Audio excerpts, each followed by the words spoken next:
Good morning my dear students. Gayatri school Sanchore के YouTube channel में आप सभी का स्वागत है। अपना टॉपिक चल रहा था प्रोपोगेशन, प्रवर्धन। प्रवर्धन मीन्स पौधों की संख्या में होने वाली सतत बढ़ोतरी से, जिसमें अपन ने दो तरीके से प्रवर्धन के तरीके पढ़े थे। एक बीज के द्वारा और बीज पादप में लैंगिक प्रजनन की क्रिया के द्वारा बनता है। दूसरा पढ़ा था वानस्पतिक प्रसारण के द्वारा, यानी कि पादप के कायिक भाग से नया पौधा विकसित किस प्रकार से करते हैं। और इस प्रकार का जो पौधा विकसित होता है, जिसमें होता है अलैंगिक प्रकार के जनन की प्रक्रिया। तो लैंगिक एवं अलैंगिक प्रजनन की प्रक्रिया के माध्यम से पादपों को प्रवर्धित किया जा सकता है, जिसमें अपन बीज के द्वारा और पादप के कायिक भाग से पादप की सतत बढ़ोतरी किस प्रकार से कर सकते हैं के बारे में डिस्कशन कर चुके थे। उसके क्या लाभ होते हैं, क्या उसकी हानियाँ होती हैं। आज का अपना टॉपिक रहेगा वानस्पतिक प्रसारण के प्रकार। और वानस्पतिक प्रसारण में अपन पादप का कायिक भाग लेते हैं। पादप के कायिक भाग में पादप की जड़ हो सकती है, तना हो सकता है, पत्तियां हो सकती हैं, या इसकी पुष्प कलिकाएं हो सकती हैं, बड़ हो सकती है।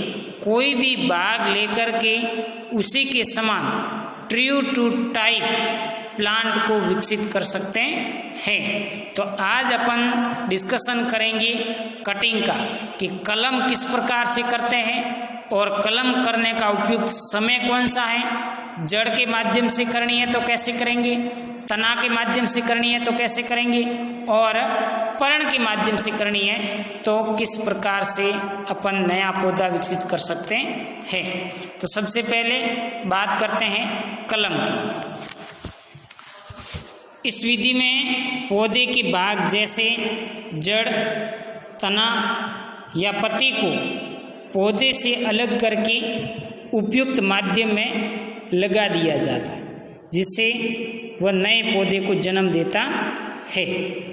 कलम में ध्यान रहे, पादप की जड़ हो सकती है वानस्पतिक प्रसारण में, तना और पत्तियों को लेकर के अपन कलम करते हैं।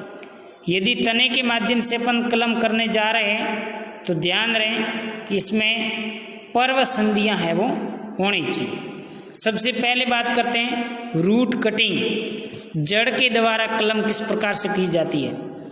जड़ के माध्यम से सेब, आड़ू, लीची और अमरूद जैसे पौधों में प्रवर्धन के लिए 0.5 से 1 सेंटीमीटर मोटाई युक्त तथा 10 से 15 सेंटीमीटर लंबी मूल जड़ों से कलम तैयार की जाती है, जिसे भूमि के समानांतर भूमि में दबा दिया जाता है। और उसी भूमि में जो समानांतर दबाई हुई जड़ है, जिससे नए प्रकार के फूटान निकलते हैं, और उसी नए प्रकार के फूटान से वो एक नया पौधा तैयार होता है। किस प्रकार से, एक सिंपल सा तरीका है कि अपन ने किसी पादप की ये जड़ ले ली, ठीक है, जड़ को कट कर लिया। इसकी लंबाई आप अधिकतम 1 सेंटीमीटर है वो रखते हैं, 1 सेंटीमीटर लंबाई। और ये आपकी क्या है, मिट्टी है, ठीक है, ये सब मिट्टी है। तो इस जड़ को आपने मिट्टी के समानांतर इसके अंदर क्या कर लिया, इसको दबा लिया। जैसे ही दबा लिया तो इससे कुछ समय के बाद नए प्रकार के यहाँ से क्या निकलते हैं, इस प्रकार नए फूटान निकलते हैं। और ये जो नए फूटान हैं वो आगे जाकर के एक नए पादप को विकसित करने का कार्य संपादित करते हैं। तो इस प्रकार से जड़ कलम रूट कटिंग के माध्यम से अपन नया पौधा विकसित कर सकते हैं। जड़ को कट किया 1 सेंटीमीटर लंबा, इसको भूमि के समानांतर दबा दिया।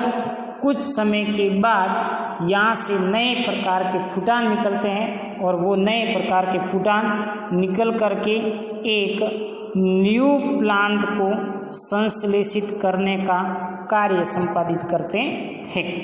ठीक है। दूसरा है पर्णकलम, लीफ कटिंग। लीफ के माध्यम से किस प्रकार से कलम की जाती है? जिन पौधों की मोटी एवं मांसल गुद्देदार पत्तियां होती है उसमें इस विधि से प्रवर्धन किया जा सकता है। जिन पौधों की पत्तियों के किनारों में अपस्थानिक कलिकाएं उपस्थित होती है जो भूमि के संपर्क में आने से नमी युक्त माध्यम में अंकुरण होकर नए पौधे को जन्म देती है और इन अंकुरित कलिकाओं को लीफ एम्ब्रियो कहते हैं, पत्ती भ्रूण कहते हैं। और उस पत्ती भ्रूण को यदि अलग करके दूसरी जगह अपन स्थानांतरित करें तो नया पादप विकसित किया जाता है।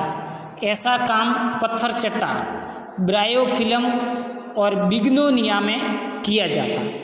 कैसे, इसका ध्यान दें। ये कोई पर्ण थी, मान लो ब्रायोफिलम की, ठीक है। ये ब्रायोफिलम की पर्ण है और इन ब्रायोफिलम की पत्तियों पर अपस्थानिक कलिकाएं होती है, छोटी छोटी अपस्थानिक कलिकाएं होती है, इस प्रकार की बड होती है।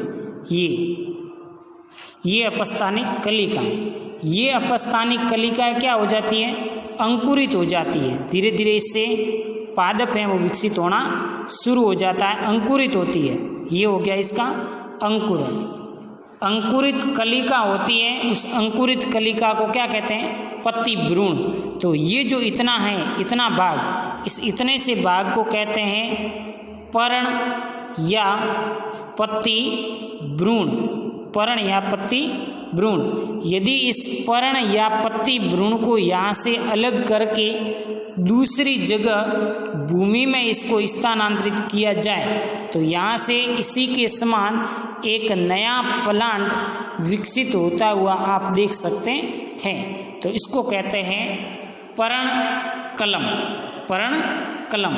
और पर्णकलम का कार्य विशेष करके पत्थर चट्टा, ब्रायोफिलम और बिग्नोनिया प्लांट में आपको देखने को मिल जाएगा। तीसरा है कलम, तना, स्टेम कटिंग। अब तने से प्रवर्धन है वो आप किस प्रकार से करते हैं? तो ये तरीका है तना, कलम, स्टेम कटिंग। किसी पौधे के तने व शाखाओं से जो कर्तन या कटिंग तैयार करके लगाई जाती है उसे तना कलम कहते हैं। यानी कि तने की शाखा को कट किया जाता है और कट करने के बाद जो कलम तैयार की जाती है उसे तना कलम कहते हैं। शाखा की लकड़ी के कठोरपन या परिपक्वता के आधार पर इनको 4 भागों में विभाजित किया जाता है। पहला, कठोर काष्ठीय कलम, हार्ड वुड कटिंग। ऐसी पादप जिनकी पत्तियां कैसी हो? हार्ड हो। तो ये रहा पहला कठोर काष्ठीय, फर्स्ट। दूसरा, मध्यम कठोर काष्ठीय कलम, जो ये रही 2 नंबर, मध्य कठोर काष्ठीय। तीसरी, मुलायम कोमल काष्ठ, ये पड़े, ये 3 नंबर।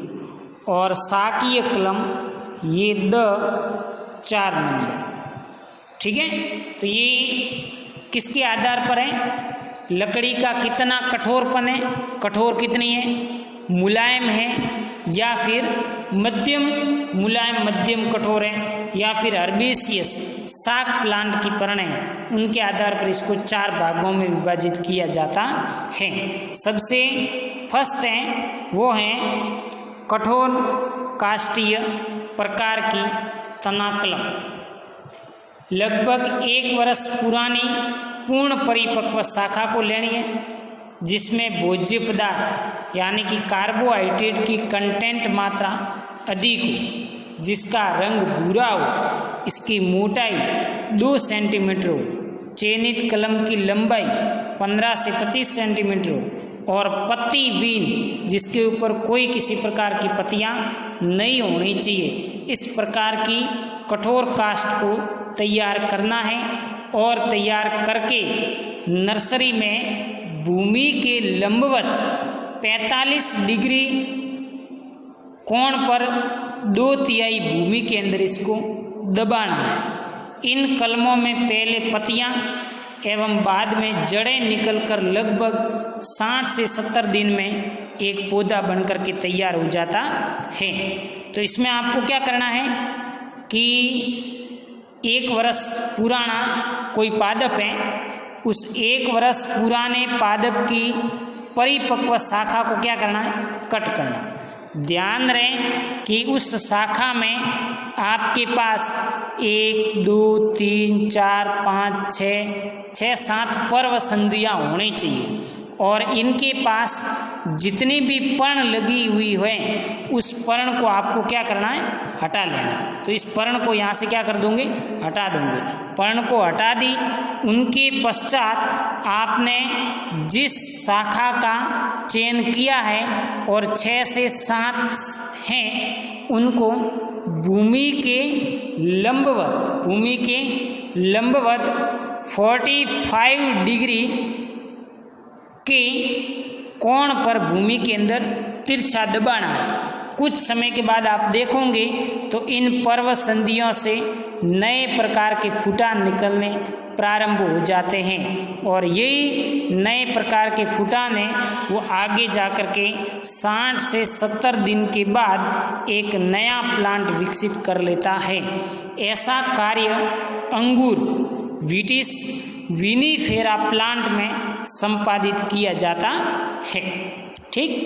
दूसरा है मध्यम कठोर काष्ठीय कलम। ये कलमें 6 से 9 माह पुराने पिछले मौसम की वृद्धि की वाली शाखा को लेते हैं और उन शाखा को पत्ती बीन करते हैं, पत्तियां वहाँ से हटा लेते हैं और इसकी लंबाई भी कठोर काष्ठ कलम के समान ही रखते हैं।